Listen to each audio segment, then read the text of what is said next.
தேவன் தாம் செய்த தம்முடைய கிரியையை 7ஆம் நாளிலே நிறைவேற்றி தாம் உண்டாக்கின தம்முடைய கிரியைகள் எல்லாம் முடித்த பின்பு 7ஆம் நாளிலே ஓய்ந்திருந்தார்.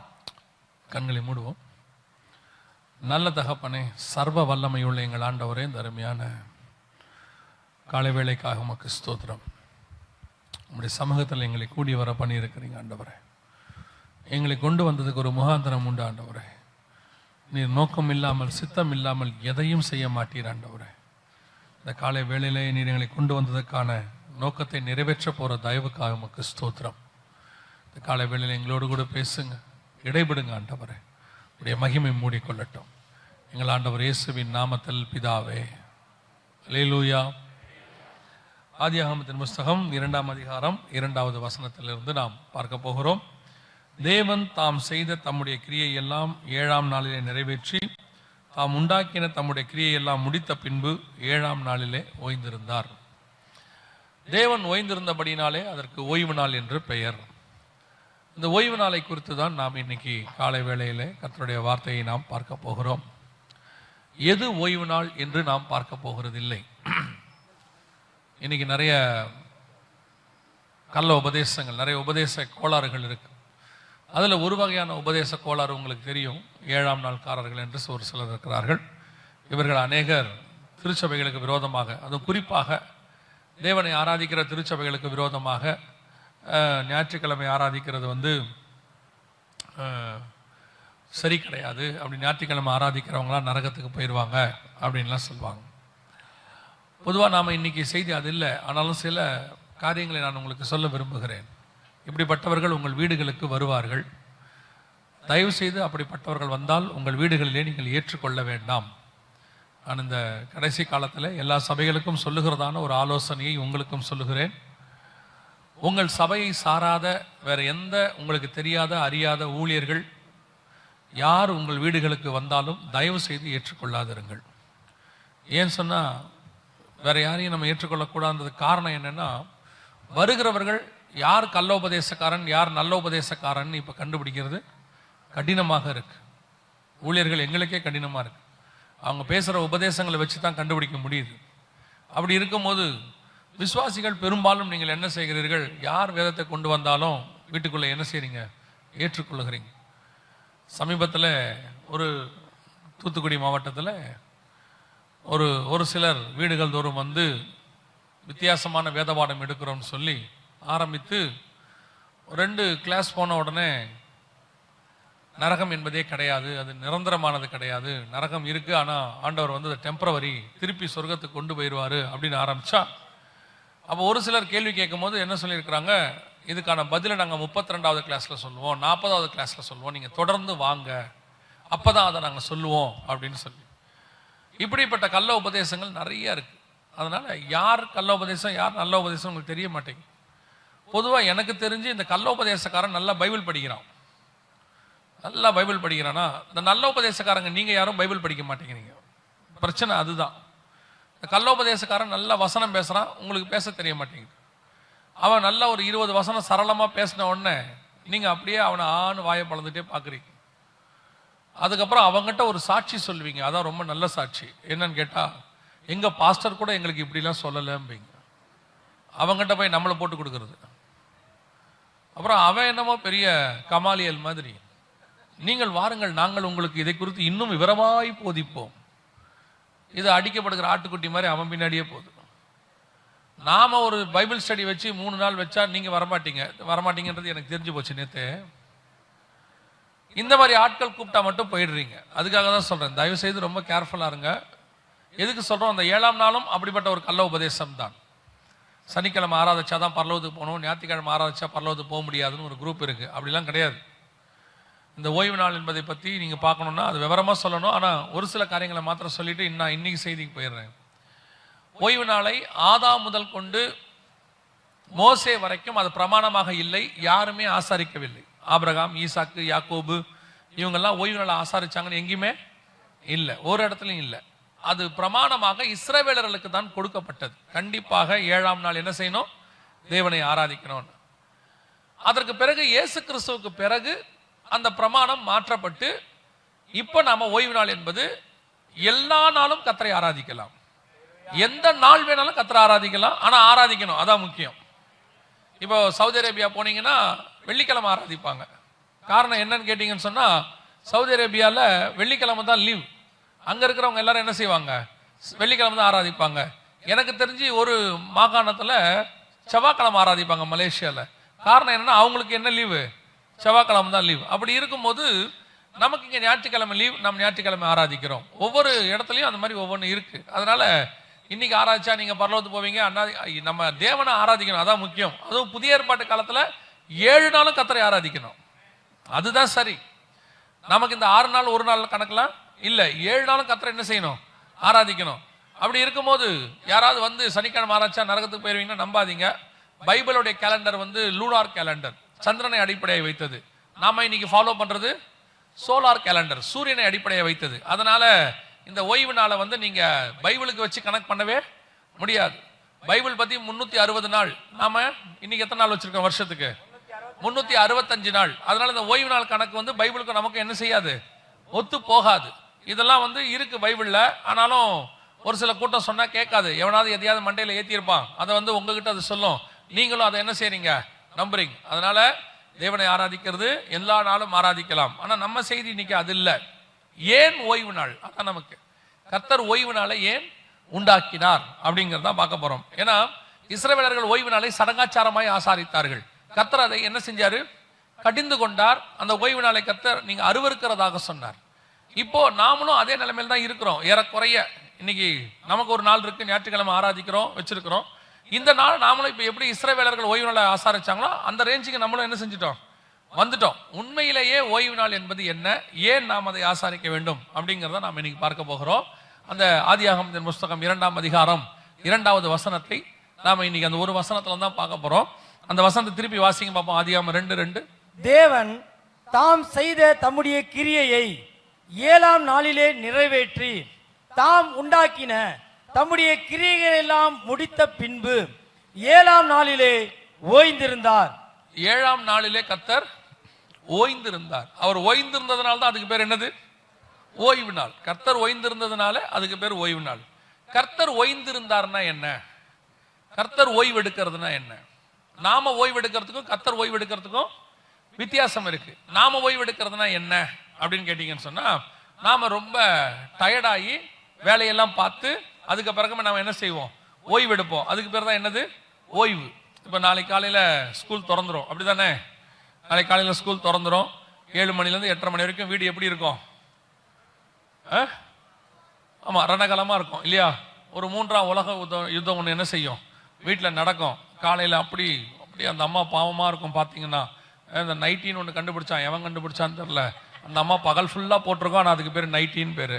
அதை போட்டுட்டு அந்த அம்மா இங்கே ஓடும் அங்கே ஓடும். சில அம்மாலாம் அதை போட்டுட்டு கடைக்கே வந்துடுது.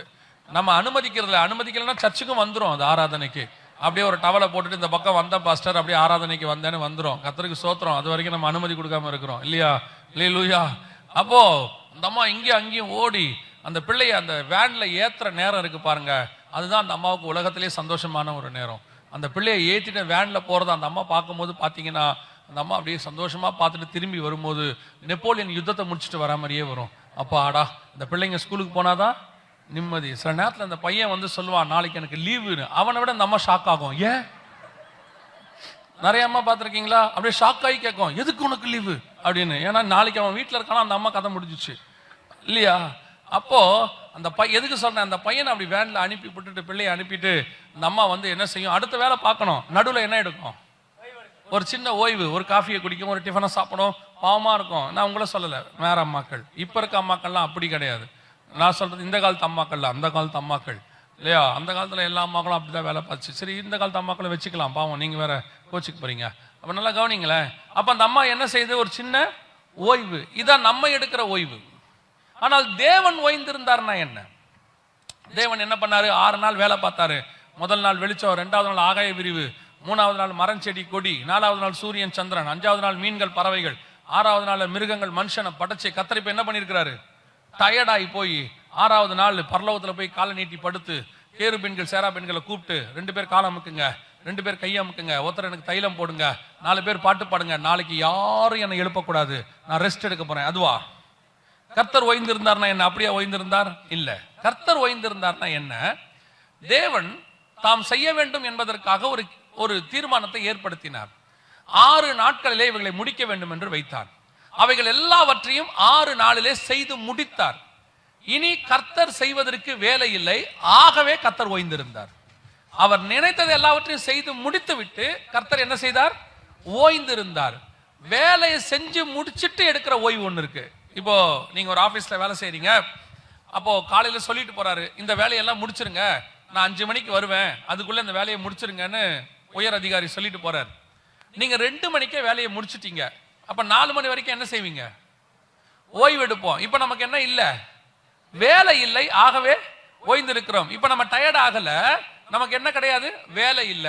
அதுக்கு பேர் தான் ஓய்வு. அப்போ ஓய்வு நாள் என்பதனுடைய அடையாளம் என்ன? தனக்கு நிர்மணித்த வேலைகளை எல்லாம் கர்த்தர் செய்து முடித்தார், ஆகவே கர்த்தர் ஓய்ந்திருந்தார். அதனால அதுக்கு பேர் என்னது? ஓய்வு நாள். நல்லா கவனிங்க. அப்ப இன்னைக்கு ஓய்வு நாளுக்குள்ள நம்ம வந்திருக்கிறோம். அப்ப நமக்கு ஓய்வு நாள்னா என்ன? நமக்கு ஓய்வு நாள் என்பது எதை குறிக்கிறது அப்படின்னா, கர்த்தர் நம்ம எல்லாருக்கும் வேலை வைத்திருக்கிறார். அந்த வேலைகளை எல்லாம் செய்து முடித்து விட்டு வந்து உட்கார்றோம் பாத்தீங்களா, அதற்கு பேர் தான் என்னது? ஓய்வு. நான் சொல்ற ஓய்வு வெளியே இருக்கிற வேலை இல்ல. உங்களுக்கு ஒரு வேலை இருக்குது, அது சொல்லல. உங்க குடும்பத்துக்கு ஒரு வேலை பாக்குறீங்க, சம்பாதிக்கிறீங்க, அது இல்ல. அதெல்லாம் முடிச்சிட்டு வந்து இங்க என்ன இருக்க கூடாது. சிலர் வந்து அது ஒரு பெரிய கிருபை ஒரு சிலருக்கு இருக்குது. அது எப்படித்தான் அது முடியுதுன்னு தெரியாது.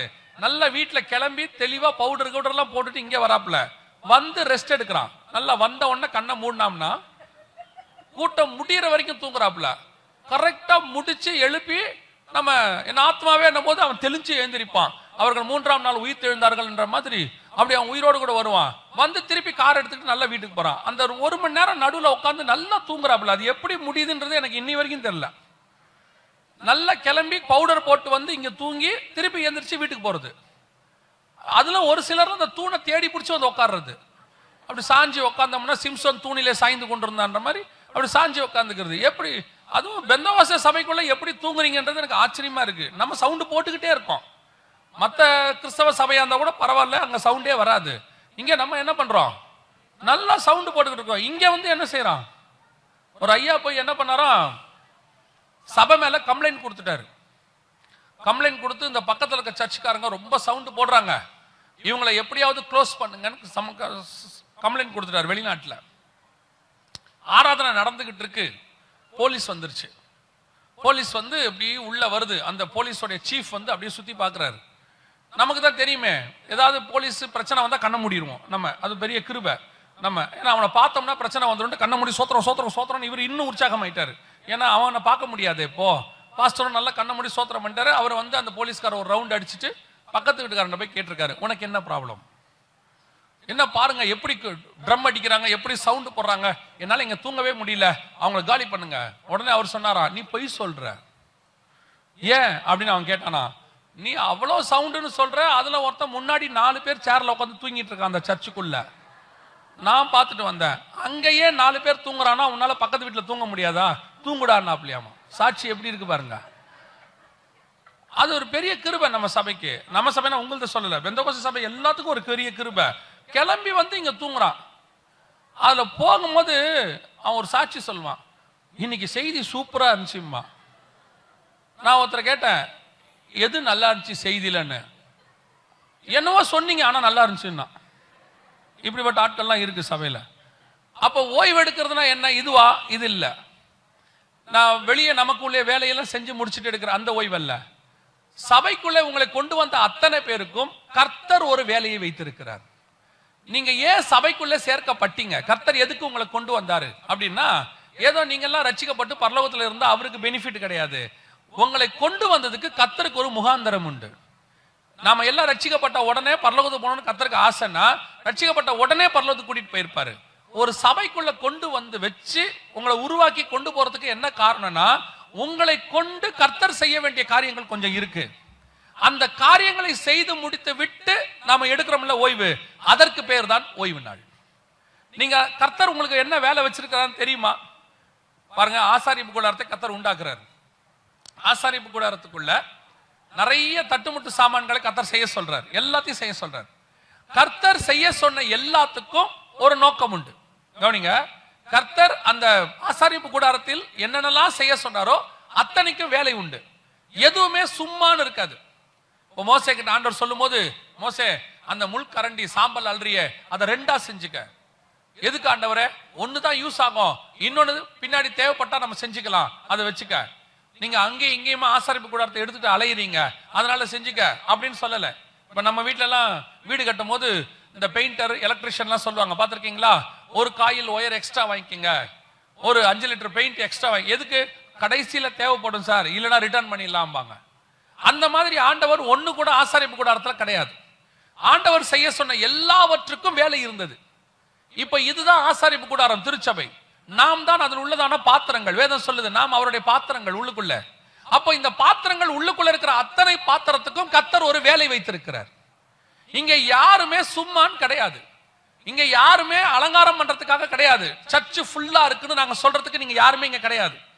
ஃபுல்லா இருக்குதோ இல்லையோ அது வேற விஷயம். உங்களை கர்த்தர் கொண்டு வந்ததுக்கு ஒரு முகாந்திரம் உண்டு, உங்களுக்கு ஒரு வேலை உண்டு. பரலோகம் அதை நிர்ணயித்திருக்கிறது. அந்த வேலையை செய்து முடித்து விட்டு நீங்கள் அங்கே ஓய்வெடுக்க போக வேண்டும். அதற்கு பேர் தான் ஓய்வு நாள். இப்ப நீங்க அந்த வேலையை செஞ்சிருக்கிறீங்களா? கர்த்தர் உங்களுக்கு என்ன வேலை வச்சிருக்கிறாருன்னு தெரியுமா? என்னைக்காவது ஆண்டவர்கிட்ட கேட்டிருக்கிறீங்களா, ஆண்டவரே என்னை எதுக்காக இந்த சர்ச்ல வச்சிருக்கிறீங்க, என்னை இங்க கொண்டு வந்ததுக்கு என்ன காரணம் ஆண்டவரே, நான் உமக்கு என்ன செய்யணும், ஏதாவது கேட்டிருக்கிறீங்களா? சபைக்குள்ள இருக்குது, இந்த சபைக்குள்ள எவ்வளவு வேலை இருக்குது. உங்களுக்கு வெளியே வேலை இருக்கு, நீங்க செய்யறீங்க, உங்க குடும்பத்துக்கு செய்யறீங்க, சம்பாதிக்கிறீங்க, 6 நாள் செய்றீங்க, அது வேற விஷயம். இந்த சபைக்குள்ள எவ்வளவு வேலை இருக்கு, எவ்வளவு ஊழியங்கள் இருக்கு, எத்தனை வகையான ஊழியங்கள் இருக்கு. அதுல எதுலயாவது நீங்க ஜாயின் பண்ணிருக்கிறீங்களா? உங்களை ஈடுபடுத்தி இருக்கிறீங்களா? ஏதாவது ஒரு வேலை செஞ்சிருக்கிறீங்களா? நான் சொல்றது பிரசங்கம் பண்ற வேலையை விட்டுருங்க. இதுல ஆரம்பிச்சு, இந்த பெருக்கிறதுல ஆரம்பிச்சு, சேர் போடுறதுல ஆரம்பிச்சு, சுவிசேஷ ஊழியம், ஹாஸ்பிட்டல் மினிஸ்ட்ரி, ஓபன் ஏர் மினிஸ்ட்ரி, ஜெப ஊழியம், எவ்வளவோ இருக்கு. அதுல எதுலயாவது நீங்க ஈடுபட்டு இருக்கிறீங்களா? சபைக்கு வர்றதென்னவோ போறதென்னவோ அவ்வளவுதான். நம்ம வேலை முடிஞ்சிருச்சு. அதுலயும் ஒரு சிலர்லாம் சொல்லுவாங்க, ரொம்ப ஆச்சரியமா இருக்கும், நான் சர்ச்சுக்கு வர்றதும் தெரியாது போறதும் தெரியாது. ஆராதனை ஆரம்பிக்கும் போது பின்னாடி வந்து உட்காருவேன், கடைசி ஜபத்துல ஏந்திரிச்சிட்டு போயிருவேன்.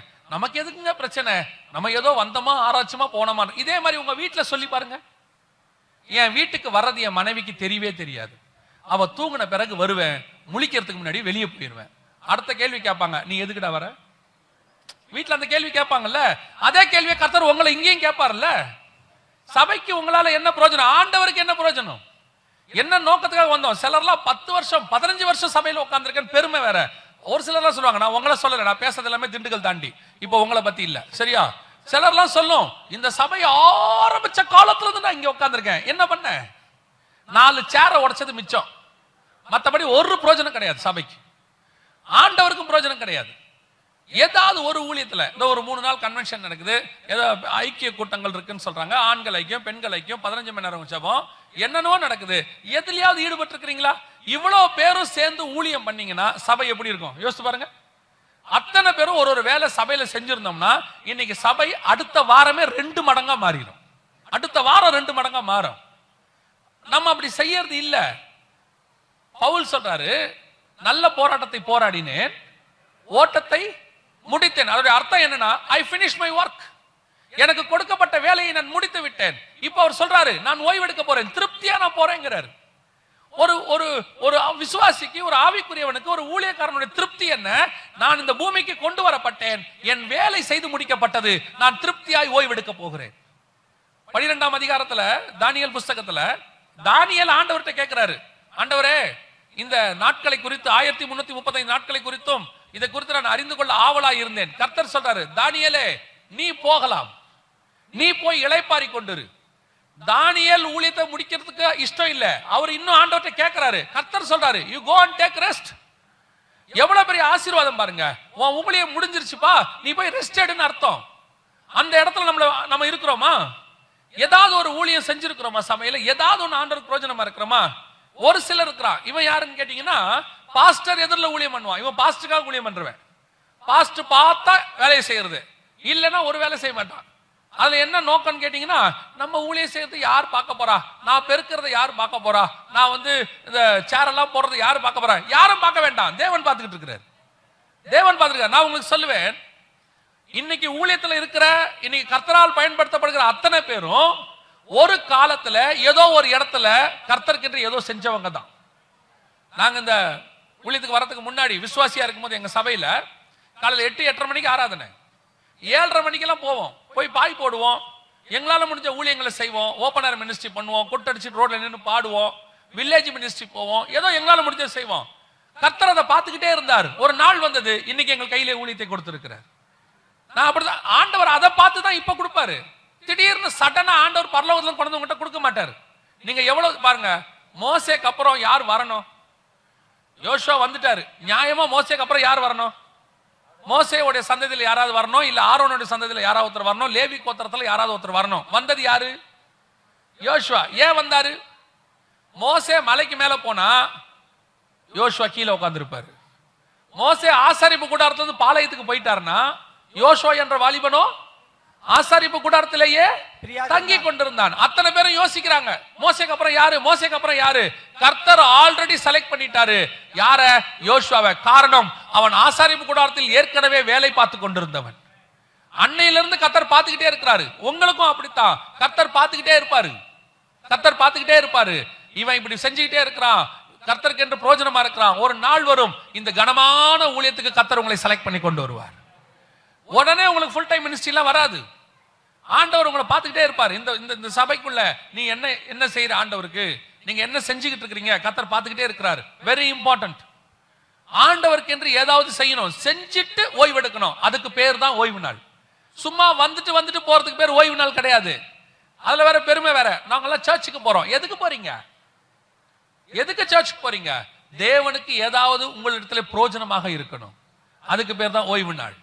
ஆண்டவர்கிட்ட கேட்கணும். நான் சொல்றேன், யாரா ஏதாவது ஒரு ஊழியம் செஞ்சு பாருங்களேன், உங்க இருதயத்துல ஒரு ஆத்ம சந்தோஷம் ஒண்ணு வரும். ஒரு ஆத்மாவுக்கு நீங்க சுவிசேஷம் சொல்லி பாருங்க, ஒரு சந்தோஷம் வருவார். அந்த ஆத்மா ரட்சிக்கப்பட்டுச்சுன்னு வச்சுங்க, அந்த சந்தோஷம் 2 மடங்காய் மாறும். இதை நீங்க அனுபவிச்சிருக்கீங்களா தெரியாது, அனுபவிச்சவங்களுக்கு நல்லா தெரியும். ஒருத்தருக்கு சுவிசேஷம் சொல்லும் போது முடிக்கும் போது எங்களுக்கு சொல்லி கொடுத்தாங்க. அப்பெல்லாம் சைக்கிள், நான் சொல்றது 30 வருஷத்துக்கு முன்னாடி சைக்கிள் ஓட்டிட்டு போவோம். யார் லிஃப்ட் கேட்டாலும் கம்பல்சரி கொடுத்துருவோம், யாரையும் விடவே மாட்டோம். அது எங்களுடைய வேலை. அப்பெல்லாம் லிஃப்ட்னு கேட்டு எவனா ஒருத்தன் சைக்கிள் உட்காந்துட்டானா இறங்கறதுக்குள்ள காஸ்பல் சொல்லிடுவோம்.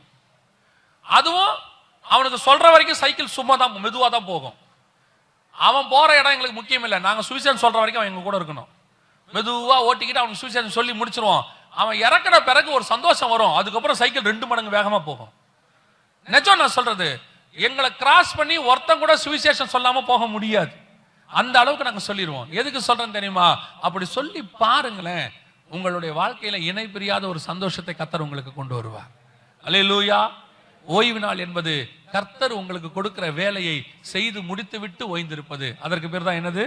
ஓய்வு நாள். இன்னைக்கு போய் தீர்மானம் பண்ணுங்க, ஆண்டவரே எதுக்காக நான் அந்த சர்ச்சுக்கு வந்திருக்கிறேன், உங்களுக்கு நான் ஏதாவது செய்யணும், சபையிலையோ அல்லது சபையில் இருக்கக்கூடிய ஊழியங்கள்லையோ ஏதாவது ஒன்று, ஜெப ஊழியமோ, உங்களை காணிக்க கொடுங்கன்னே நாங்கள் கேட்கல, அதெல்லாம் நீங்க கொடுக்குறீங்க, சந்தோஷம். நான் சொல்றது, சபையில் இருக்கிற ஊழியத்தில் ஈடுபடுவது, ஒரு ஜெப ஊழியமோ அல்லது சுவிசேஷ ஊழியமோ, எத்தனையோ ஊழியங்கள் இருக்குது, ஏதோ ஒன்றுல உங்களை ஈடுபடுத்துங்க. நான் சொல்றேன், நீங்க அத்தனை பேரும், இங்க இருக்கிற அத்தனை பேரும் அப்படி ஒரு ஊழியத்தில் ஈடுபடுத்துனீங்கன்னா அடுத்த வருஷம் இந்நேரம் சபை வேறு ரூபத்தில் இருக்கும், பல மடங்கு பெருகி இருக்கும். திருச்சியில மிகப்பெரிய ஆத்ம அறுவடை ரிவைவல் உங்கள் சபை மூலமாக ஏற்படும். அல்லேலூயா. ஒருத்தரும் சுவிசேஷகராக மாறணும். அதுக்கு பேர் தான் ரிவைவல். ரிவைவல்னா ஏதோ எழுப்புதல்னா யாரோ ஒருத்தர் கூட்டம் போட்டு 5000 பேர் செஞ்சு ஜோம் பண்ணா ரிவைவல் வராது. முதல்ல ரிவைவல் உங்களுக்குள்ள வரணும். உங்களுக்குள்ள வர்றதுதான் வெளியே ரிவைவல் வரும். நான் எல்லா சபைக்கும் சொல்லுவேன், ரிவைவல்ங்கிறது, எழுப்புதல்ங்கிறது வெளியே இருந்து உள்ள வரவே வராது. ரிவைவல்ங்கிறது உள்ள இருந்து தான் வெளியே போகும். சபைக்குள்ள இருந்தா எழுப்புதல் வெளியே போகும். ஆகவே அந்த எழுப்புதலுக்கு நீங்கள் ஒரு காரணமாக இருக்கணும். ஏன்னா இப்ப சொல்லியிருக்கிறாங்க, தமிழ்நாட்டில இருந்தா எழுப்புதல் வரப்போதாமா. நிறைய இடத்துல தீர்க்க தரிசனம் இருக்கு, நிறைய நாட்டுல சொல்லியிருக்கிறாங்க. தமிழ்நாட்டை பத்தி தெரியாதவங்க அந்நிய பாஷையில பேசி தமிழ்நாட்டை பத்தி சொல்லி அங்க இருந்தா ரிவைவல் வரப்போகுதுன்னு பலர் சொல்லிட்டாங்க. ஒருவேளை அந்த ரிவைவல் தமிழ்நாட்டில் தொடங்குகிற காலமா இருந்தால் அதில் ஒரு பங்கு திருச்சி சிட்டி ஏஜி சபைக்கும் இருக்கணும், உங்கள் சபைக்கும் இருக்கணும். அன்னைக்கு ரிவைவல் வரும்போது ரிவைவல்ல நம்ம பங்கு பெறாம இருக்க கூடாது. அந்த ரிவைவல் திருச்சியில பத்திரத்துக்கு இந்த சபை தான் காரணமாக இருக்கணும். இங்க இருந்தா புறப்பட்டு போகணும். அல்லேலூயா. எத்தனை பேர் விசுவாசிக்கிறீங்க கர்த்தர் என்ன பயன்படுத்த போறாருன்னு? இன்னையிலிருந்து நீங்கள் அத்தனை பேரும் ஒரு சுவிசேஷகர்களாக மாறணும். உங்களை பார்த்து இயேசுவை அறியாதவன் ஒருத்தன் கூட கிராஸ் பண்ணிடக்கூடாது. அவனுக்கு எப்படியாவது இயேசுவை நீங்கள் சொல்லணும். அல்லேலூயா. அதை செஞ்சுட்டு அடுத்த ஓய்வு நாளுக்கு வந்து உட்கார்ந்து பாருங்க. உங்கள் வாழ்க்கையில ஒரு மிகப்பெரிய மாற்றத்தை கர்த்தர் செய்திருப்பார். அல்லேலூயா. இரண்டாவது அதே வசனத்தை வாசிங்க பார்ப்போம். ஆதியாகமத்தின் புஸ்தகம் 2ஆம் அதிகாரம் 2ஆம் வசனம். தேவன் தாம் செய்த தம்முடைய கிரியையை 7ஆம் நாளிலே நிறைவேற்றி தாம் உண்டாக்கின தம்முடைய கிரியைகள் எல்லாம் முடித்த பின்பு 7ஆம் நாளிலே ஓய்ந்திருந்தார். கவனிங்க. தேவன் தாம் செய்த தம்முடைய கிரியைகளை எல்லாம் முடித்த பின்பு 7ஆம் நாளிலே ஓய்ந்திருந்தார். இந்த மற்ற 6 நாளுக்கும் இந்த 7ஆவது நாளுக்கும் ஒரே ஒரு வித்தியாசம் இருக்குது. பாத்தீங்களா? நீங்க ஒருவேளை எப்படி இருந்தாலும் கண்டிப்பாங்க நீங்க 2 அதிகாரத்தை கண்டிப்பா படிச்சிருப்பீங்க. எவ்வளவு மோசமா பைபிள் படிக்கிறவங்களா இருந்தாலும் ஆதியாகமம் 2 அதிகாரத்தை கண்டிப்பா படிச்சிருப்பீங்க. இந்த 7 நாள்ல 6 நாளுக்கும் 7ஆவது நாளுக்கும் ஒரு வித்தியாசம் இருக்கு. கவனிச்சிருக்கீங்களா? சரி, அதெல்லாம் நமக்கு நேரம் இல்லை. உங்கள்கிட்ட கேட்டு நீங்க பதில் சொல்ற அளவுக்கு வாசிங்க. 1ஆம் அதிகாரம் 23வது வசனம் வாசி. 1:23. சாயங்காலமும் விடிய காலமும் ஆகி 5ஆம் நாள் ஆயிற்று. 1ஆம் அதிகாரம் கடைசி வசனம். அப்பொழுது தேவன் தாம் உண்டாக்கின எல்லாவற்றையும் பார்த்தார். அது மிகவும் நன்றாயிருந்தது. சாயங்காலமும் விடிய காலமும் ஆகி 6ஆம் நாள் ஆயிற்று. மற்ற 6 நாளையும் கவனிங்க, இந்த 7ஆம் நாளையும் கவனிங்க. எல்லா நாளுக்கும் சாயங்காலமும் விடியற் காலமும் ஆகி அப்படின்னு இருக்கும்.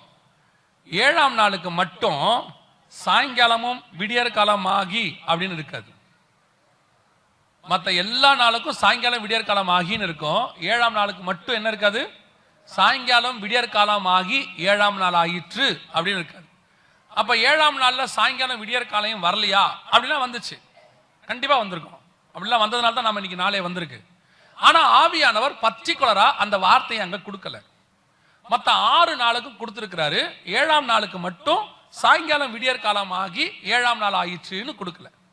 ஏன் அப்படி கொடுக்கல? என்ன காரணம் அப்படின்னு கேட்டீங்கன்னா, நல்லா கவனிங்க. நீங்கள் உலக வேலை பார்க்கிற உங்களுக்கு என்று கொடுக்கப்பட்டிருக்கிற 6 நாளுக்கும் ஒரு முடிவு உண்டு. அது சாயங்காலம்ங்கிறது ஒரு முடிவு, அந்த நாள் முடிஞ்சிருச்சுன்னு அர்த்தம். ஆனால் தேவனை ஆராதிக்கிற ஓய்வு நாளுக்கு முடிவே கிடையாதுன்னு அர்த்தம். அல்லேலூயா. 7ஆம் நாளுக்கு அங்க முடிவே இருக்காது. அதோட அர்த்தம் என்னன்னா, ஒன்ஸ் நீங்க தேவனை ஆராதிக்கும்படி திருச்சபைக்குள்ள காலை வச்சிட்டீங்கன்னா தேவனை ஆராதிக்கிறதுக்கு உங்க வாழ்நாள்ல உங்க ஆத்மாவுக்கு முடிவே கிடையாதுன்னு அர்த்தம். இன்னைக்கு ஒரு இந்த தேவனை ஆராதிக்கிறதுக்கு திருச்சபைக்குள்ள வந்துட்டீங்கன்னா அதுக்கப்புறம் உங்க வாழ்நாள் முழுவதும் டெய்லி என்ன செய்யணும்? தேவனை ஆராதிச்சுக்கிட்டே இருக்கணும். ஒரு நாள் வரும், வருகை முந்துச்சுன்னா நேரடியாக பரலோகத்தில் போய் தேவனை ஆராதிக்க போகிறோம். ஒருவேளை மரணம் முந்துச்சுன்னா பரதீசியில போய் தேவனை ஆராதிக்க போகிறோம். அப்ப ஆராதனை என்பது தேவனை ஒன்ஸ் நீங்க ஆரம்பிச்சிட்டீங்கன்னா அதுக்கப்புறம் அதுக்கு முடிவே கிடையாது. எப்ப நீங்க ஆராதிக்கிறதுக்கு ஒரு முடிவு வருது, தேவனை ஆராதிக்கிறத கொஞ்சம் நிறுத்துறீங்கன்னா பின்மாற்றம் அடைஞ்சிட்டீங்கன்னு அர்த்தம். உண்மையா தேவனை ஆராதிக்கிற மனுஷன் ஒன்ஸ் ஆராதிக்க ஆரம்பிச்சுட்டா அதுக்கப்புறம் அவன் வாழ்நாள் முழுவதும் தேவனை என்ன செய்வான்? ஆராதிச்சுக்கிட்டே இருப்பான். அதுக்கு முடிவே கிடையாதுன்னு அர்த்தம். இப்ப கவனிங்க, ஓய்வு நாளுக்கு முடிவில்லை. இப்ப நீங்க வரும்போது எப்படி வந்திருக்கிறீங்க? நீங்க எல்லாம் வரும்போது எப்படி வந்திருக்கிறீங்க? ஒரு முடிவோட தான் வந்திருக்கிறீங்க. ஆமா தானே? என்ன முடிவோட வந்திருக்கிறோம்? ஆராதனை எத்தனை மணிக்கு முடியும்? 9 மணிக்கு முடிஞ்சிருங்கிற முடிவோட தானே வந்திருக்கிறீங்க. ஒருவேளை முடியல என்ன ஆகும்? என்ன மாதிரி ஒரு ஆள் வந்துட்டான், ஐயோ இந்த ஆள் முடிக்க மாட்டான் போல அப்படின்னு நினைக்கிறீங்களோ? நான் டைமிங் கரெக்டா இருப்பேன், அதெல்லாம் கவலைப்படாதீங்க. ஒருவேளை முடியலன்னு வச்சுங்க, என்ன ஆகும்? இங்கேயே உட்காந்து அப்படி பார்த்துக்கிட்டே இருப்பாங்க. முடிஞ்ச பிறகு வந்து பாஸ்டர் கிட்ட சொல்லுவாங்க, பாஸ்டர் ஆராதனைக்குன்னு ஒரு ஒழுங்கு இருக்கு, அதுக்கு பேர் என்னது? ஆராதனை ஒழுங்கு. 9 மணினா அது எத்தனை மணிக்கு முடியணும்? 9 மணிக்கு முடியணும். அதை யாரு கேட்கணும்? 9 மணிக்கு முடிக்கணுங்கிறத யாரு கேட்கணும்? 7 மணிக்கு வர்றவங்க கேட்கணும். நம்மளே 7:05, 7:10, 7:15, 7:30, 7:45, சிலர்லாம் 8:30 வரைக்கும் வரான். அதுல ஒரு சிலர்லாம் என்ன சொல்லிட்டு வரானா, செய்தி இன்னும் ஆரம்பிச்சிருக்காது. அதை கேட்கிற அதிகாரம் உங்களுக்கு இல்ல. 9 மணிக்கு முடிக்கணும். நான் இன்னும் சொல்றேன், அப்படியே நீங்க கரெக்டா வந்தா கூட 9 மணிக்கு முடிக்கணும்னு நீங்க எங்களை சொல்லவே முடியாது. ஏன்னா ஆராதனை ஆரம்பிக்கிற நேரம் தான் எங்க கையில இருக்குது, முடிக்கிற நேரம் ஆவியானவர் கையில தான் இருக்குது. இப்பவும் நீங்க போனீங்கன்னா, இந்த திருச்சியை தாண்டி திருநெல்வேலி தாண்டிட்டீங்கன்னா ஆராதனைக்கு முடிவு டைமே கிடையாது. நாகர்கோயில் எல்லாம் இன்னைக்கும் 9 to 4 தான், 9 to 3, 9 to 4, 9 to 2 தான். நடுவுல 2 செய்தி ஓடும், 2 செய்தி ஓடும். முடிஞ்ச பிறகு அங்கேயே ஒரு உளுந்தங்கஞ்சி ஊத்துவாங்க, குடிச்சிட்டு வீட்டுக்கு போனோம். நீங்க இப்ப என்ன சொல்றீங்க, ஆராதனை முடிச்சா தானே நாங்க வீட்டுக்கு போய் சமைச்சு சாப்பிட முடியும். அதுல சில உத்தம சந்ததியெல்லாம் இருக்கு. வரும்போதே சிக்கன் கடையில் சொல்லிட்டு வந்திருக்கோம். இப்ப வர வழியில சொல்லிட்டு ஆர்டர் கொடுத்து ரிசர்வேஷன்ல சொல்லிருப்பான், சிக்கன் போட்டு வைங்க, 9 மணிக்கு முடிஞ்சிடும், நான் 9:15 வருவேன். நானே 9:15 வரைக்கும் இழுத்துட்டேன்னு வச்சுக்கோங்க. இப்ப என்ன ஓடும் உங்க மனசுல, ஐயோ நேரம் ஆகி போச்சே, அந்த ஆள் எடுத்து சிக்கனை யார்ட்டையாவது கொடுத்துருவானே, சோத்திர ஆண்டவரே சோத்திர ஆண்டவரே. அடுத்து ஒரு ஜெபம் பண்ணுவீங்க, அந்த ஆள் வாய்க்கு காவல் வையும். இன்னைக்கு நிறைய பேர் அப்படிதான். சபைக்கு வர்றதுன்ற எப்படி வரும், ஒரு முடிவோட. சங்கீதக்காரன் சொல்றான், வாருங்கள் ஆலயத்துக்கு போவோம் என்ற போது நான் மகிழ்ச்சியா இருந்தேன். நீங்க வாருங்கள் ஆலயத்தை விட்டு போவோம் என்ற போது திரும்பி போகும்போது என்ன சந்தோஷம், விட்டுத்த உடனே ஓடுறது. சிலர்லாம் என் ஆத்மாவே கர்த்தரை ஸ்தோத்திரின் பாஸ்டர் கண்ணை திறந்தா பாதி நிக்க மாட்டேங்குது, போயிட்டு இருக்கு, கைவிடப்பட்டவரா தனியா நிக்கிறாரு. அப்படி ஏன் வேகமா ஓடுவிய? இப்ப ஓடி என்ன பண்ண போறீங்க? வீட்டுல ஒன்னும் செய்ய போறதில்ல. சிக்கன் 65 பவுடர் போட்டு வச்சுட்டு வந்திருப்பீங்க, போய் பொரிச்சு திங்க போறீங்க. சகோதரர்கள் என்ன பண்ண போறீங்க, உள்ள போன உடனே ரிமோட் எங்க, உள்ள நுழைஞ்ச உடனே ஞாயிற்றுக்கிழமை அதான் பண்ண போறீங்க. தாயின் கருவில் உருவாகும் போது ரிமோட்டோட உருவானன்ற மாதிரி உள்ள போகும்போது ரிமோட் எங்க எடுத்து 1 மணி வரைக்கும் நொட்டு நொட்டு நொட்டுன்னு அமுக்குறது. ஒன்னுத்தையும் உருப்படியாவும் பார்த்து தொலையாது. இப்படி மாத்தி மாத்தி மாத்தி அப்புறம் 1 மணிக்கு அங்கேயே சோஃபாலே உட்காந்து சாப்பிட்டுட்டு அங்கேயே கை கழுவிட்டு பாதி சோஃபாலே படுத்து தூங்குது. இது ஒரு பெரிய வேலை. இப்ப முடிஞ்ச உடனே ஓடணும். இப்ப நிறைய பேரு ஞாயிற்றுக்கிழமை ஆராதனை முடிஞ்ச உடனே ஓடுறான். எதுக்கு அப்படி ஓடுவிய? ஏன் ஒரு 5 நிமிஷம் 10 நிமிஷம் நின்று ஒருத்தர் நல்லா கவனிங்க. சபை என்பது ஒரு சடங்காச்சார இடம் இல்ல. சினிமா முடிஞ்ச உடனே சினிமா தியேட்டர் விட்டு போறோம், எக்ஸிபிஷன் முடிஞ்ச உடனே எக்ஸிபிஷன் விட்டு போறோம், சர்ச் முடிஞ்ச உடனே சர்ச் விட்டு போறோம்னா சர்ச்சும் அந்த மாதிரி ஒரு இடமா மாறிடும். சபை என்பது அப்படிப்பட்ட இடம் அல்ல. சபை என்பது ஒரு ஐக்கியம், சபை என்பது ஒரு குடும்பம். நீங்க பாருங்க, இந்துக்களை போய் பாருங்க, கோயிலுக்கு போயிட்டு உடனே கிளம்ப மாட்டாங்க. இந்துல இருந்து ரட்சிக்கப்பட்ட வந்தவங்களுக்கு தெரியும், அர்ச்சனை முடிச்ச உடனே ஒரு 5 நிமிஷம் என்ன செய்வாங்க, உட்காருவாங்க. இஸ்லாமியர்களை பாருங்க, அவன் தொழுக முடிச்ச உடனே ஒருத்தர் என்ன பண்றாங்க, கட்டி பிடிக்கிறான். நீங்க பாருங்க, முடிச்ச உடனே ஓடுறிய. யாரையாவது நின்று ஒரு 2 நிமிஷம் விசாரிச்சிருக்கீங்களா? ஒரு புது ஆத்மா சபைக்கு வருது, முதல்ல புது ஆத்மா எதுன்னு தெரியுமா உங்களுக்கு? அதுவும் தெரியாது. புதிதா வந்தவர்கள் எழுந்திரீங்கள் அப்படின்னு ஒரு 10 பேர் எழுந்திருக்கிறாங்களே, யாராவது திரும்பி பாத்தீங்களா அவங்கள? அதுவும் பார்க்க மாட்டீங்க. உங்க பக்கத்துல யாருக்காவது சேர்ல இடம் போட்டு வச்சிருப்பீங்க பைபிள்ல, அவங்க பக்கத்துல தான் நீங்களும் உட்காருவீங்க. யாராவது புதுசா வந்து உட்கார வந்தா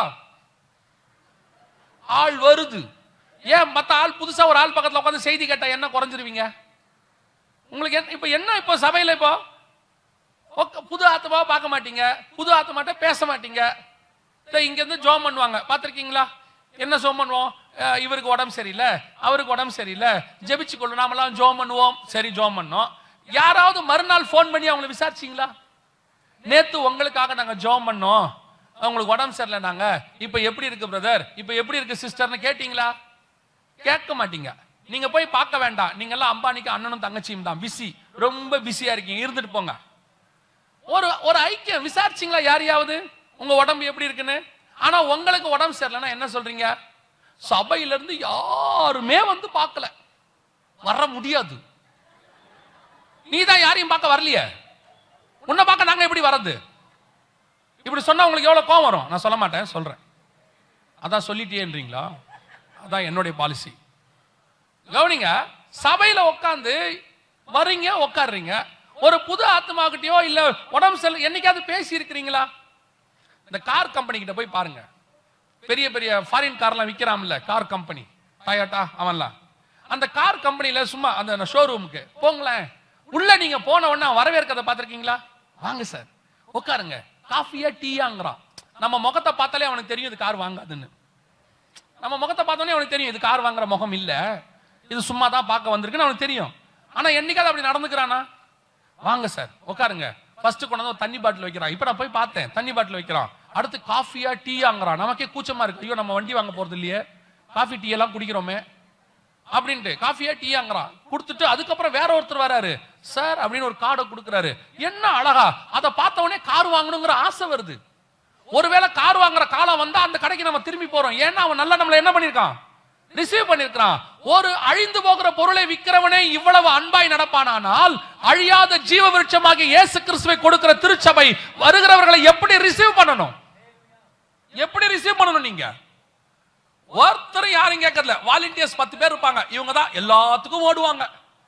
இவங்களே தான் புது ஆத்மாவை பார்ப்பாங்க, இவங்களே தான் பேர் எழுதுவாங்க, இவங்களே தான் எல்லா வேலையும் பார்ப்பாங்க. மத்த அத்தனை பேர் என்ன பண்றீங்க சபையில? ஆண்டவர் எதுக்கு கொண்டு உட்கார வச்சிருக்கிறாரு? முடிச்ச உடனே ஓடுறது. நம்ம யாராவது கவர்மெண்ட் ஸ்கூல்ல படிச்சிருக்கீங்களா? அரசாங்க பள்ளியில், அரசினர் பள்ளியில படிச்சவங்க யாராவது இருக்கீங்களா? மத்த எல்லாருமே ஆக்ஸ்போர்ட் தானா? ஆக்ஸ்போர்ட் கேம்பிரிட்ஜ் தானே நீங்க எல்லாருமே? அரசாங்க பள்ளியில படிச்ச கை தூங்க பாப்போம். இவ்வளவு பேர் இருக்கீங்க தானே? தமிழ்ல தானே கேட்டவங்கள. அதுல ஒரு கஷ்டம், கவர்மெண்ட் ஸ்கூல்னா, நானும் கவர்மெண்ட் ஸ்கூல் தான், ஒன்றும் தப்பே கிடையாது. இதை கேட்ட கேள்விக்கு ஒரு காரணம் இருக்கு. இந்த கவர்மெண்ட் ஸ்கூல்ல தமிழ்நாட்டில் முடிச்ச உடனே டெய்லி முடியும் போது ஒரு பாட்டு பாடுவாங்க, ஞாபகம் இருக்கா? அங்க பாருங்க, என்ன பாட்டு பாடுவாங்களா? நான் கேட்கறது உங்களெல்லாம். அந்த ஜனகண மனகதி பாடி முடியும் போது கடைசியா 3 ஜெயகே வருமா? அந்த 3 ஜெயகேக்கு நீங்க என்ன பண்ணீங்க ஞாபகம் இருக்கா? உங்க ஸ்கூல் டேஸ்ல முதல் ஜெயகே பேக தூக்கி மாட்டிருப்போம் இல்லையா? 2வது ஜெயகே டிஃபன் பாக்ஸ் எல்லாம் தூக்கி இப்படி நின்று இருப்போம். 3வது ஜெயஹேன்னு எவன் ஃபர்ஸ்ட் ஸ்கூலை விட்டு ஓடுறோங்கிறதா நம்ம வேலை. அந்த பழக்கம் இன்னும் சபையில் இருக்கு. என் ஆத்மாவே கர்த்தரை சோத்திரின்னு ஃபர்ஸ்ட் ஆரம்பிச்ச உடனே பைபிள்லாம் தூக்கி கையில வச்சுப்பான். என் முழு உள்ளமே பரிசுத்த நாமத்தை சோத்திரின்னு கூப்பிடுவான் மனைவி பிள்ளைகளை. கடைசியில் என் ஆத்மாவே கர்த்தரை சோத்திரின்னு கையை திறந்தா பாஸ்டர் தனியா நிக்கிறார், எல்லாம் போயிட்டு இருக்கு. அவ்வளவு வேகமா எங்க ஓடுறிய? ஏன் ஒரு 5 நிமிஷம் நின்று விசாரிச்சுட்டு போனா என்ன? நல்லா கவனிங்க, சபையில வரவங்க எல்லாம் இருக்காங்கல்ல, எல்லாருமே பண தேவையோட வரல. எத்தனையோ பேர் அன்பு கிடைக்காம இங்க வராங்க. எத்தனையோ பேர் தேவ அன்பை பார்க்கும்படி இங்க வராங்க. அவங்களுக்கெல்லாம் அன்பு என்பது உங்கள் மூலமாகத்தான் தேவன் அவர்களுக்கு தெரியப்படுத்த முடியும். நின்று ஒரு 5 நிமிஷம் பேசுங்க, புது ஆத்மாக்களை விசாரிங்க, கொண்டாந்து பாஸ்டர் கிட்ட இன்ட்ரோடியூஸ் பண்ணுங்க, சொல்லுங்க வாங்க என்ன விஷயமா வந்தீங்க, முடிஞ்சா நீங்களும் ஜெபம் பண்ணுங்க, பாஸ்டர் கூட்டு வாங்க. நீங்க காட்டுகிற அன்பில் தான் அவன் கிறிஸ்துவை பார்க்க வேண்டும். விட்டா ஓடப்படாது. ஃபர்ஸ்ட் நீங்க நல்லா தெரிஞ்சுக்கொள்ளுங்க, ஓய்வு நாளுக்கு என்ன கிடையாது, முடிவே கிடையாது. முடிச்ச உடனே என்ன செய்யக்கூடாது, ஓடக்கூடாது. நின்று ஒரு 5 நிமிஷம் 10 நிமிஷம் ஒரு 5 நிமிஷம் நின்று விசாரிச்சு ஒருத்தர் பாருங்க. சிஎஸ்ஐ சபையில போய் பாருங்க, முடிஞ்ச உடனே எல்லாம் வாசல்ல வந்து நிப்பாங்க. அவங்க நின்று என்ன பேசுறாங்கன்றது 2வது, ஆனா நிப்பாங்க.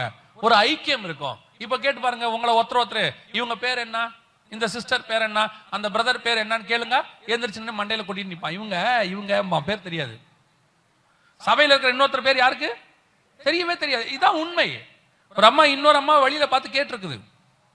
என்ன கேட்டிருக்குது, உங்களை எங்கேயோ பார்த்த மாதிரி இருக்கு, நல்ல பழகுன முகமா இருக்கு, நீங்க யாரு, எங்கேயோ பார்த்திருக்கேன். அந்த எதிரில் இருக்க அம்மா சொன்னாங்களா, நீங்க வர சர்ச்சோடைய பாஸ்டர் மனைவி நான் தான், நீங்க எங்க சர்ச்சுக்கு 2 வருஷமா வந்துகிட்டு இருக்கிறீங்க.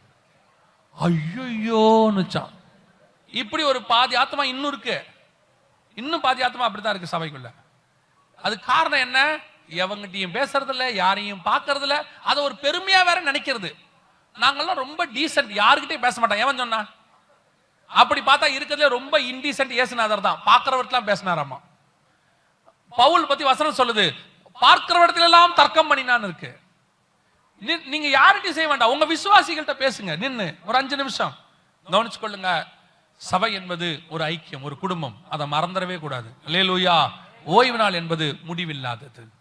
என்னைக்கும் என்ன செய்யக்கூடாது, ஒரு முடிவோட இங்க வரவே கூடாது. ஒரு 10 நிமிஷம் லேட் ஆனா பரவாயில்ல, உட்காந்து செய்தி கேளுங்க.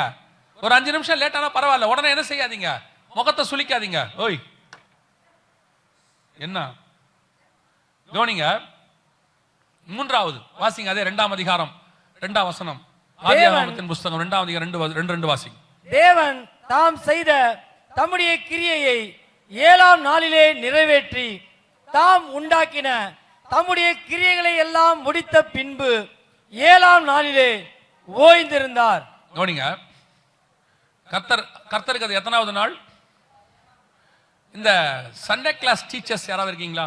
சீக்கிரம் உடனே சண்டே கிளாஸ் டீச்சர் இருக்கீங்களா இல்லையா? நீங்க அங்கதான் இருக்கீங்களா? நீங்க இருந்து மாதுங்க பேசுது. முன்னாடி வந்து உட்காருங்க. அப்படி இந்த பக்கம் யார் இருக்கா சண்டே கிளாஸ் டீச்சர்? முன்னாடி உட்காருங்க. தம்பி வாங்க, சீக்கிரம் வாங்க, வேகமா உங்க உட்காருங்க. யாராவது பேசணும்னா ஒரு சின்ன சின்ன கில்லுங்க, ஒரு தப்பும் இல்லை. அவங்க அப்பா அம்மா வந்தா நான் பாத்துக்கிறேன். நீங்க உட்காந்து நிம்மதியா செய்தி கேட்டுக்கிட்டு இருக்கீங்க, நான் கொடுக்க முடியாம கஷ்டப்பட்டு இருக்கிறேன். அல்லேலூயா. கவனிங்க, திருப்பி வாசிங்க, 2 வாசிங்க திருப்பி. தேவன் தாம் செய்த தம்முடைய கிரியையை 7ஆம் நாளிலே நிறைவேற்றி தாம் உண்டாக்கின தம்முடைய கிரியைகளை எல்லாம் முடித்த பின்பு 7ஆம் நாளிலே ஓய்ந்திருந்தார். கர்த்தருக்கு அது எத்தனாவது நாள்? ஆதாமுக்கு கர்த்தருக்கு அது எத்தனாவது நாள்? 7ஆம் நாள். ஆதாமுக்கு முதல் நாள். கர்த்தர் ஆதாம் எத்தனாம் நாள் படைச்சாரு? 6ஆம் நாள் தான் படைச்சாரு. ஆதாம் 6ஆம் நாள் படைச்சு சாயங்காலம் விடிய காலம் ஆகி ஆதாம் கண்ணை திறக்கிற முதல் நாள் என்ன நாள்? ஓய்வு நாள். ஏன் கர்த்தர் ஆதாம் 6ஆம் நாள் படைச்சாரு? எல்லாமே அவனுக்காக உண்டாக்கப்பட்டது, அதனால 6ஆம் நாள் படைச்சாரு. அது இருக்கட்டும். இப்ப பொதுவாக பாருங்க, நம்ம ஒரு வேலை செய்ய போறோம், ஒரு வேலையை ஸ்டார்ட் பண்ண போறோம்னா முதல்ல நாம தேடுறது மேன் பவர் தான். கூட ஒரு ஆள் இருந்தா நமக்கு வேலை செய்யறதுக்கு ஈஸியா இருக்கும். பேசிக்கிட்டே வேலை செய்வோம், ஒரு துணைக்கு ஒரு ஆள் இருக்கும், எல்லாம் செய்வோம். அப்ப கர்த்தர் வேலையை ஆரம்பிக்கும் போதே ஃபர்ஸ்ட் நாளே ஆதாம படைச்சிருந்தாரு. நான் சொல்றது ஒரு உதாரணத்துக்கு படைச்சிருந்தாருன்னா கொஞ்சம் யோசிச்சு பாருங்களேன். முதல் நாளே சொல்லியிருக்கலாம், ஆதாம் இதான் வெளிச்சம், லைட் ரேஸ் இத்தனை ஸ்பீட்ல, ஒரு மணிக்கு இத்தனை கிலோமீட்டர் ஸ்பீட்ல அது வந்து என்ன செய்யும்? டிராவல் பண்ணும். இது தண்ணி H2O, அப்புறம் வந்து 2 ஹைட்ரஜன், 1 ஆக்சிஜன் எல்லாம் சொல்லி கொடுத்து 3ஆவது நாள் மரம் செடி கொடி, இது இந்த மரம், இது வந்து மாமரம், இது தென்னை மரம் எல்லாம் சொல்லி கொடுத்துருக்கலாம். 4ஆவது நாள்ல சூரியன் சந்திரன், 5ஆவது நாள்ல மீன்கள் பறவைகள் எல்லாத்தோடைய விவரத்தை சொல்லி கொடுத்து வச்சுக்கப்பான்னு சொல்லியிருக்கலாம். ஆனா கர்த்தர் என்னைக்கு படைக்கிறார்? அவனை 6ஆம் நாளில் படைக்கிறார். அவன் 6ஆம் நாள் படைச்சு முடிச்சு அவன் கண்ணை திறந்து முதல் நாள் வரும்போது ஒருவேளை ஆதாம் கேட்டிருந்தால், ஆண்டவரே நான் என்ன செய்ய வேண்டும்? ஆனா அவனை எதுக்கு உண்டாக்கினார்? தோட்டத்தை காக்கவும் பண்படுத்தவும் தான் உண்டாக்கினார். இப்போ கண்ணை திறந்து, ஆண்டவரே நான் தோட்டத்தை காவல் செய்ய பண்படுத்த போகட்டுமா அப்படின்னு கர்த்தர் சொல்லியிருப்பாரு. ஆதாமே இது என்ன நாள்? ஓய்வு நாள். நீ என்ன செய்? இன்று ஓய்ந்திருந்து என்னை ஆராதி. நீ அதுக்கு பிறகு 6 நாள் வேலை செய்யலாம். அவருடைய அர்த்தம் என்ன? கர்த்தருக்கு தான் 6 நாள் வேலை, 1 நாள் ஓய்வு. ஆதாமுக்கு 1 நாள் ஓய்வு, 6 நாள் வேலை. நான் சொல்றது உங்களுக்கு புரியுதா? தேவனை பொறுத்த வரைக்கும் 6 நாள் வேலை செஞ்சு 1 நாள் ஓய்வு எடுத்தார். ஆனா ஆதாம் ஸ்டார்ட் பண்ணது எப்படி ஸ்டார்ட் பண்ணாரு? முதல் நாள் ஓய்வு, கடைசி அடுத்த 6 நாள் வேலை. அவருடைய அர்த்தம் என்ன தெரியுமா? ஆதாமுக்கு முதல் பிரெஃபரன்ஸ் ஓய்வு நாள், அதற்கு பிறகுதான் வேலை நாள். ஃபர்ஸ்ட் ஓய்வு நாள், அதற்கு பிறகு வேலை நாள். அதான் கர்த்தர் நியமிச்சது. ஆதாம் கேட்டிருப்பார், ஆண்டவரே நான் என்ன வேலை செய்யணும்? முதல்ல என்ன ஆராதி, இன்னைக்கு ஓய்வு நாள். அதுக்கப்புறமா நீ என்ன செய்யலாம்? வேலை செய்யலாம். இதோடைய நோக்கம், ஆவிக்குரிய அர்த்தம் என்ன? உங்க வாழ்க்கையில ஃபர்ஸ்ட் பிரெஃபரன்ஸ் ஓய்வு நாளுக்கு தான் இருக்கணும், அதற்கு பிறகுதான் வேலை நாளுக்கு. இன்னைக்கு நாம எப்படி ஆக்கி வச்சிருக்கிறோம்? வேலை பார்த்துட்டு டைம் இருந்தா ஓய்வு நாள். ஆமா தானே? வேலை பார்த்துட்டு டைம் இருந்தா ஓய்வு நாள். இப்ப பாருங்களேன், சண்டேங்கிறது வாரத்துல ஃபர்ஸ்ட் நாளா கடைசி நாளா? சின்ன வயசுல சொல்லி கொடுத்துருப்பாங்க, சண்டே ஃபர்ஸ்ட் டேவா லாஸ்ட் டேவா? First day. சரி, வெள்ளிக்கிழமை வேலை முடிக்கும் போது வீக்கெண்ட் நீ எதெல்லாம் சொல்லுவீங்க? இந்த வீக்கெண்ட் நாங்க வெளியே போறோம். வீக்கெண்ட்னா எது? சாட்டர்டே. இப்ப சண்டே வீக் ஃபர்ஸ்டா வீக் எண்டா? நான் கேட்கறது புரியுதா? சண்டே வீக் ஃபர்ஸ்டா வீக் எண்டா? அது வீக் ஃபர்ஸ்டா தான் இருந்துச்சு. நாம என்ன பண்ணிருக்கிறோம்? வீக் எண்டா மாத்தி இருக்கிறோம். இன்னைக்கு அது சண்டே ஃபர்ஸ்ட் தான். அப்ப ஓய்வு நாள் என்பது நம்ம வாழ்க்கையில ஃபர்ஸ்ட் பிரெஃபரன்ஸ் தான் இருக்கணும். முதல் நாள் தான் ஓய்வு நாள். ஆனா நம்ம என்ன பண்ணி வச்சிருக்கிறோம்? நம்ம வாழ்க்கையில கடைசியா மாத்தி இருக்கிறோம். இந்த ஓய்வு நாள்ல நாம பண்ற வேலை இருக்குது அநியாயம். 6 நாள் நமக்கு கொடுத்துட்டு 1 நாள் தான் கர்த்தர் நம்ம கிட்ட கேட்கிறாரு. நம்ம என்ன பண்றோம்? 6 நாளையும் எடுத்துக்கிட்டு 7ஆம் நாளையும் திருடுறோம். எப்படி திருடுறோம்? இந்த சண்டேங்கிறது என்ன நினைக்கிறீங்க வச்சிருக்கீங்க? யோசிச்சு பாருங்க. யாராவது உங்க வீட்டுல வந்து கேட்பான், என்ன கேட்பாரு? எங்க வீட்டுக்கெல்லாம் நீங்க வரவே மாட்டேங்கிறீங்க, எங்க வீட்டுக்கு எப்போ வருவீங்க, என்னைக்கு போவீங்க? இமிடியேட்டா அவனுக்கு கொடுக்குற டேட் என்னைக்கு? இந்த வீக்கெண்டு நாங்கள் உங்க வீட்டுக்கு வரோம், இந்த சண்டே ஃப்ரீ தான். அப்ப சண்டேங்கிறது ஊர் சுத்தி பார்க்குற நாள், கரெக்ட் தானே? ரெண்டாவது, அந்த காலத்து அம்மாக்கள்லாம் இருக்குல்ல, ஒரு 70-80 வயசு அம்மாக்கள், அவங்களுக்கு ஒரு நல்ல குணம் இருக்கு. என்ன தெரியுமா? இப்பவும் இருக்கும். குளிச்சு முடிச்சு வரும்போது துணியை கையோட துவச்சிட்டு வந்துருவாங்க. நான் சொல்ற சரிதானா? அந்த காலத்து அம்மாக்கள் எல்லார்ட்டையும் அந்த பழக்கம் உண்டு. குளிச்சு முடிச்சு வரும்போதே என்ன செஞ்சிருவாங்க? துணியை துவச்சு கையோட கொண்டாந்துருவாங்க. இப்ப இருக்க அம்மா வந்து ஒரு அழுக்கு கூட வாங்கி வச்சிருக்கு, பாத்திருக்கீங்களா? அது திங்கக்கிழமையில இருந்து வளரும். நாளொரு மேனியும் பொழுதொரு வண்ணமா, அப்படியே அந்த அம்மாவுக்கு ஈக்குவலா அதுவும் வளர்ந்துகிட்டே வரும். அப்படியே அதில் தூக்கி போட்டுக்கிட்டே வருவாங்க. இந்த மாமியாருக்கு வாய் சும்மா இருக்காது. அது கேள்வி கேட்கும். மாமியார் மகாத்து, ஏமா அந்த துணியெல்லாம் எப்ப துவைப்ப, எப்ப துவைப்பீங்க? சண்டே. ஞாயிற்றுக்கிழமை என்ன நாள்? துணி துவைக்கிற நாள். நம்பர் 1 ஊர் சுத்துற நாள், ரெண்டாவது துணி துவைக்கிற நாள், நம்பர் 3 சிக்கன் மட்டன் சாப்பிட்ற நாள். நான் சண்டேக்கு பேரே நான் வெஜிடேரியன் நாள். சபையில கூட அவ்வளவு கூட்டம் இல்லைங்க, சிக்கன் மட்டன் கடையில் அவ்வளவு கூட்டம் இருக்கு. அப்படி நிக்குது. நம்ம சபைக்கு கூட ரிசர்வ் பண்ண மாட்டேங்கிறோம், அதுக்கு ரிசர்வ் பண்ணிடுறோம். முந்தின நாள் காலையில வருவேன், 7:30 மணிக்கு சிக்கன் போட்டு வச்சிருங்க, நான் வெளியே போனோம். அவ்வளவு கூட்டம். பசங்க என்ன நடுவுல ஒரு நாள் கேட்டான்னு வச்சுக்கோங்க, புதன்கிழமை செவ்வாய்க்கிழமையில ஒரு சிக்கன் செய்யலாமா மட்டன் செய்யலாமா, உடனே சண்டே செய்வோம், அன்னைக்கு தான் ஃப்ரீ. ஏன்னா இப்ப சண்டேங்கிறது என்ன நாள் ஆகி போச்சு? நான் வெஜிடேரியன் நாள். அடுத்து 4வது இப்ப புதுசா ஒண்ணு வந்திருக்கு, நான் இப்ப கேள்விப்பட்டேன், நோ கிச்சன் டேவாமா. அதுக்கு பேரு என்ன டே? நோ கிச்சன் டே. அன்னைக்கு ஃபுல்லா ஹோட்டல்ல தான் சாப்பிடுறதாமா. இது என்னவோ 6 நாள் சமையல் செஞ்சு கீழ்ஷா மாதிரி. உங்களை சொல்லல, நான் சொல்றதெல்லாம் திண்டுக்கலுக்கு அந்த பக்கம். நீங்க செய்யற சமையலுக்கு லீவு வேற. ஒரு சாம்பாரை வச்சீங்கன்னா ஃப்ரிட்ஜுக்குள்ள தூக்கி வச்சீங்கன்னா அது ஒரு வாரத்துக்கு இருக்கு. சில அம்மா எல்லாம் ஃப்ரிட்ஜை திறந்துட்டு அதை பார்த்துக்கிட்டே நிக்குது, இது என்னைக்கு வச்சோம் நம்ம, இது என்ன பார்த்துக்கிட்டே நிக்குது. அதுக்கே தெரியல என்னைக்கு வச்சோன்னு. இது கல்யாணத்துக்கு வச்சோம், இது நிச்சயதார்த்தத்துக்கு வச்சோம், இது கல்யாணம் அப்ப செஞ்சதுலாம். சில வீட்டு ஃப்ரிட்ஜ் எல்லாம் திறந்தோம்னா இந்த கார்பரேஷன் லாரி கிராஸ் பண்ண மாதிரியே இருக்கு. அநியாயம். இதுல வேற நோ கிச்சன் டேன்னு ஒண்ணு கண்டுபிடிச்சு வச்சிருக்கான். எவன் கண்டுபிடிச்சான்னு தெரியல. ஒரு இட்லியை ஊத்திறது காலங்காத்தால 48 இட்லி ஊத்துற மாதிரி இட்லி குக்கர் எவனோ கண்டுபிடிச்சான். காலையில 4, மத்தியானம் 4, நைட்டு 4, மிச்சம் இருந்தா அதுவே இட்லி உப்புமா. கவனிங்க. அப்ப இந்த சண்டேங்கிறது இப்ப என்ன ஆகி போச்சு? ஹோட்டலுக்கு போற நாள், தூங்க. சிலர் சொல்லுவான் பாத்தீங்களா, சாட்டர்டே வந்து நாளைக்கு யாரும் என்னை எழுப்பக்கூடாது, நான் நிம்மதியா தூங்க போறேன். என்னமோ இவன் 6 நாள் தூங்காத மாதிரியும் அந்த ஒரு நாள் தான் தூங்குற மாதிரியும். அப்ப அந்த சண்டே எதுக்கெல்லாம் வச்சிருக்கிறோம்? தூங்கறதுக்கு, சாப்பிடறதுக்கு, துணி துவைக்கிறதுக்கு. இதுக்கு நடுவுல ஒரு 2 மணி நேரம் எங்க வந்துட்டு போறோம்? சர்ச்சுக்கு வந்துட்டு போறோம். ஆனா சொல்றதை கேட்டு பாருங்க, சண்டே நாங்க சர்ச்சுக்கு போறோம். ஒரு 2 மணி நேரம். அதுலயும் முதல் 10 நிமிஷம் முடிஞ்சு போயிடும், வராது, லேட்டா தான் வரும். அதுலயும் கடைசி 5 நிமிஷம் ஜெபம் முடியும் போதே ஏஞ்சி ஓடிடும். இன்னைக்கு போக மாட்டீங்க நான் நினைக்கிறேன், அடுத்த வாரம் போவாங்க, இன்னைக்கு போக மாட்டாங்க போல. இதுல பேரு சண்டே ஓய்வு நாள். நல்லா தெரிஞ்சுக்கொள்ளுங்க, இந்த ஒரு நாள் உங்களது இல்லை, இது உங்களுக்குரிய நாள் கிடையாது. நம்ம எல்லாம் சொல்ற வார்த்தை இப்ப என்ன வார்த்தை தெரியுமா? எல்லாம் சொல்றான் 6 நாள் வேலை பார்க்கிறோம், இந்த ஒரு நாள் தானே எங்களுக்கு இருக்கு. எவன் சொன்ன இந்த ஒரு நாள் உங்களுக்குன்னு? 6 நாள் உங்களுக்கு கொடுத்துட்டார் ஆண்டவர். இந்த ஒரு நாள் முழுக்க முழுக்க கர்த்தருடைய நாள். இதுல கை வைக்கிறதுக்கு உங்களுக்கு எந்த அதிகாரமும் கிடையாது. இன்னைக்கு ஊழியக்காரங்களே அப்படித்தான் பிரசங்கம் பண்றாங்க. சண்டே 1 டே தான் அவங்களுக்கு இருக்கு. பாவம், அவங்க ரிலாக்ஸா இருக்கிறது. பின்ன 6 நாள்ல லீவ் போடுங்க. அன்னைக்கு லீவ் போட்டா காசு போயிடும் தெரியுது இல்ல, வேலை போயிடும் தெரியுது இல்ல. அந்த உலக பிரகாரமான வேலைக்கு அவ்வளவு உண்மையும் உத்தமமாய் இருப்பீர்களானால் தேவனை ஆராதிக்கிற நாளுக்கு அதை காட்டிலும் உண்மையும் உத்தமமாய் நீங்கள் இருக்க வேண்டும். 2 மணி நேரம் கொடுத்து விட்டு அதையும் உண்மையா கொடுக்காம ஓய்வு நாளுங்கிறீங்க. எப்படி யோசிச்சு பாருங்க. எங்களுக்கெல்லாம் வந்து நான் காலேஜ் படிக்கும் போது ஆண்டவர் ஏற்றுக்கொண்டேன். காலையில சர்வீஸ், மத்தியானம் 2 மணிக்கு முந்தியெல்லாம் கிரிக்கெட் விளையாடிட்டு இருந்தோம் ரட்சிக்க போறதுக்கு முன்னாடி. அதுக்கப்புறம் ஆண்டவர் ஏற்றுக்கொண்ட பிறகு அதையும் விட்டுட்டு 3 மணிக்கு ஓபன் ஏர் மினிஸ்ட்ரி, 6 மணிக்கு வருவோம். 6 மணிக்கு ஈவினிங் ஆராதனை இருக்கும், 9 மணிக்கு முடியும். காலைல 8 மணிக்கு வந்தா நைட் 9 மணிக்கு தான் வீட்டுக்கே போவோம். ஏன்னா அது கர்த்தருடைய நாள். இன்னைக்கு நாம என்ன சொல்றோம்? இந்த நாள்ல ஒரு நாள் தான் நமக்கு இருக்கு. இந்த ஒரு நாளும் நம்ம சர்ச்சில் போய் முழுசா இருந்தா எப்படி? 6 நாள் நீங்க என்ன வேணாலும் பண்ணிக்கோங்க, அது கர்த்தர் உங்களுக்கு கொடுத்த நாள். ஆனா இந்த ஒரு நாள் முழுக்க முழுக்க கர்த்தருக்குரிய நாள். இதை நீங்க தொடவே கூடாது. ஃபர்ஸ்ட் ப்ரிஃபரன்ஸ் இதுக்கு தான் கொடுக்கணும்.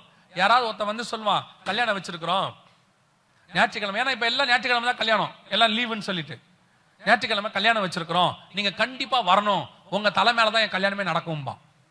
உங்க தலைமையில தான் கல்யாணம். நீங்க நினைச்சுப்பீங்க ஐயோ நம்ம போகாட்டியோ ரொம்ப வருத்தப்படுவார். அதெல்லாம் ஒண்ணும் பண்ண மாட்டான். உங்களெல்லாம் அவன் தேடவே மாட்டான். ஏன்னா அந்த கல்யாணத்துக்கு அவனே எவனோ பொண்ணு கொடுக்காம கொடுத்துருக்கான். அதனால கண்டிப்பா என்ன செய்வான், உங்களெல்லாம் தேடவே மாட்டான். கல்யாணம் முடிஞ்சு 3 மாசம் கழிச்சு உங்களை தேடுவான்.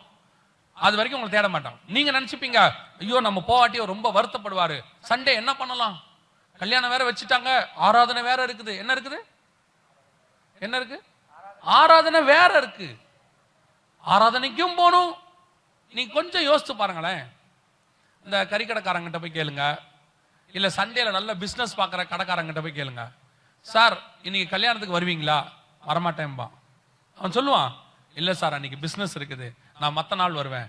அவன் ஒரு பிசினஸ் கொடுக்குற இம்பார்ட்டன்ஸ் நீங்க யாருக்கு கொடுக்கல, கர்த்தருக்கு கொடுக்கலையே.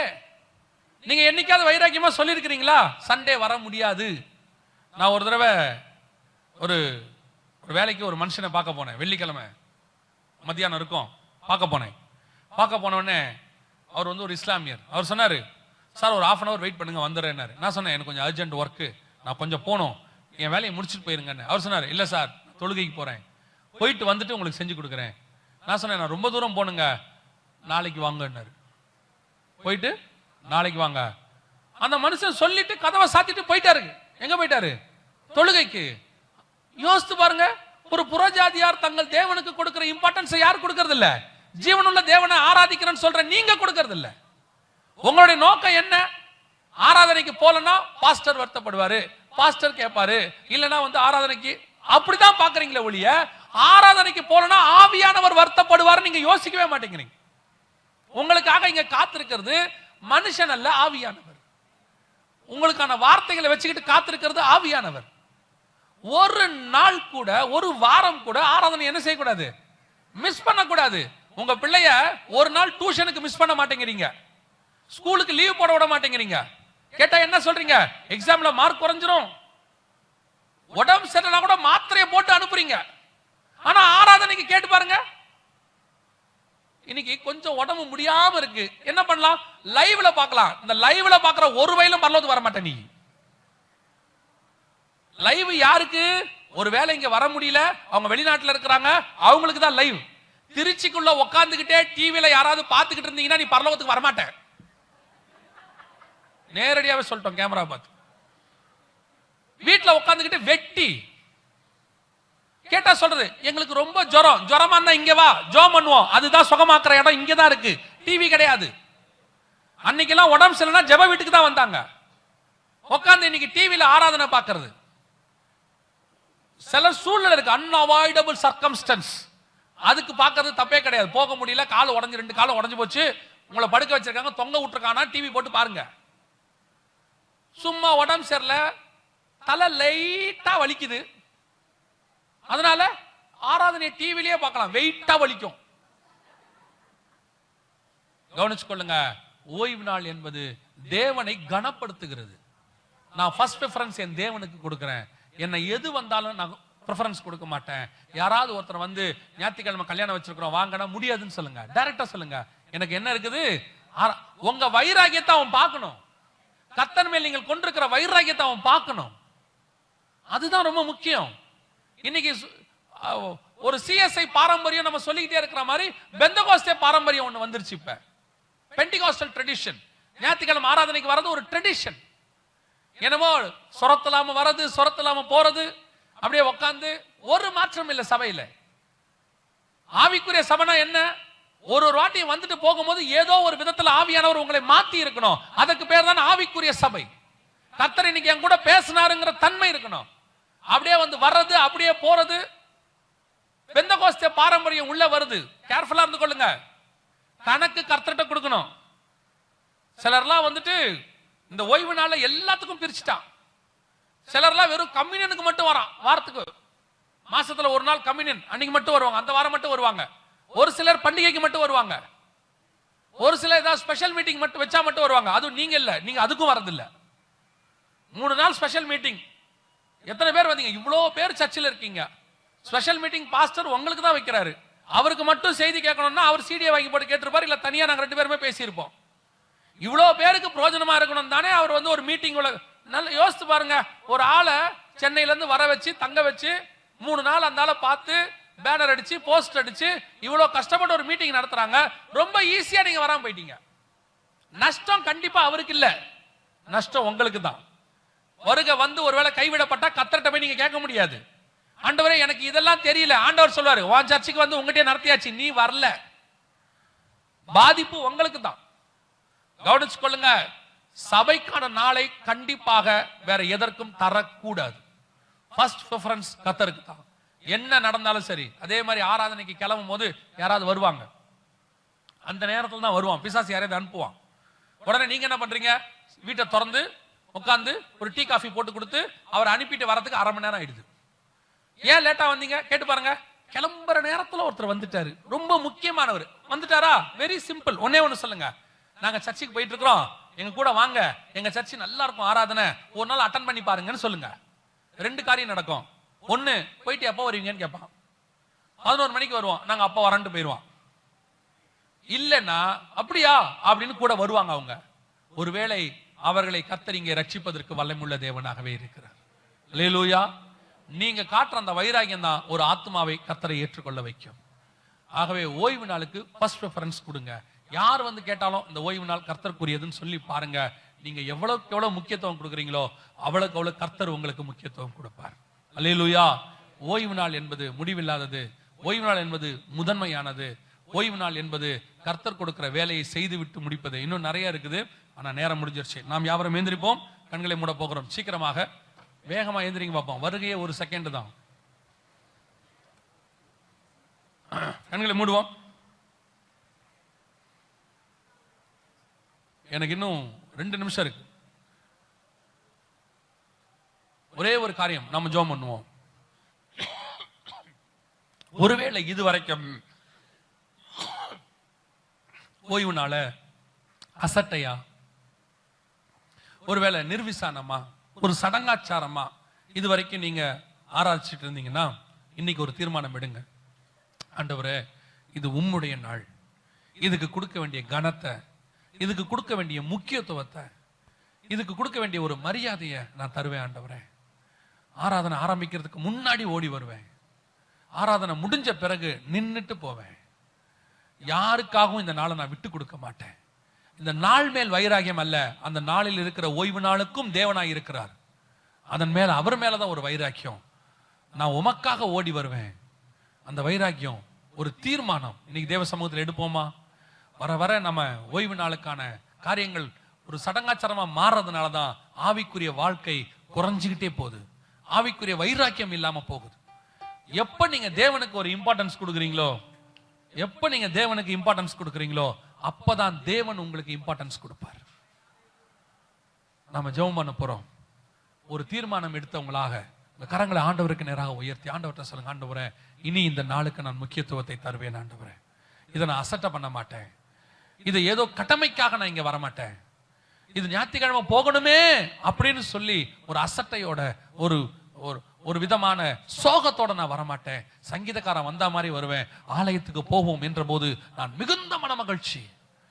ஆகாமிய கூடாரங்களிலே 1000 நாள் வாழ்வதை பார்க்கிலும் உம்முடைய வாசல் நடையில் இருப்பது மேலானது. அந்த தீர்மானம் அவருடைய சமூகத்துக்கு ஓடி வரதுல ஒரு சந்தோஷம். நான் கர்த்தரை பார்க்க போறேன், தேவனை ஆராதிக்க போறேன், ஆவியில நிறைய போறேன், கர்த்தர் என் கூட பேச போறாரு, அந்த வாஞ்சை, அந்த விருப்பம் வரணும். கர்த்தர் அப்படி செய்ய போறார். நாம் ஜெபம் பண்ணுவோம். இந்த இனி வரப்போகிற ஒவ்வொரு ஓய்வு நாளும் விசேஷித்த ஓய்வு நாளாய் மாறப்போகிறது. ஒவ்வொரு ஓய்வு நாளிலும் கர்த்தர் இடைபட போகிறார். ஒவ்வொரு ஓய்வு நாளையும் கர்த்தர் உனக்கு ஆசீர்வாதமா மாத்தி கொடுக்க போகிறார். அப்படி சொல்றவங்க எல்லாம் கரங்களை உயர்த்தி தேவ சமூகத்தில் ஒப்பு கொடுத்து ஜெபம் பண்ணுவோமா? சர்வ வல்லமையுள்ள எங்கள் தகப்பனே, இந்த அருமையான நாளுக்காக உமக்கு ஸ்தோத்திரம். கர்த்தருடைய பலத்த கரம் எங்களோடு கூட இருக்கிறபடினால உமக்கு நன்றி. ஆவியானவரே, எங்கள் ஜனங்கள் ஒரு நாளும் இந்த நாளை அசட்டை பண்ணாதபடிக்கு ஒவ்வொருத்தரும் வாஞ்சியோடு வைராக்கியத்தோடு கூட ஓடி வர கர்த்தர் கிருபை பாராட்டுங்க. அப்பா, பெராயா பட்டணத்தாரை விட, தெசலோனிக்கரை விட எங்க ஜனங்க இன்னும் மேல் வைராக்கியமாக உடைய வேத வசனத்திலே வைராக்கியமாக ஓய்வு நாளின் மேல் பற்றுதலோடு இருக்க கர்த்தர் கிருபை பாராட்டுவீராக. நீர் சாட்சி கொடுக்கத்தக்கதா எங்க ஜனங்க மாறட்டும். ஆசீர்வதியும் இயேசுவின் நாமத்தில் பிதாவே.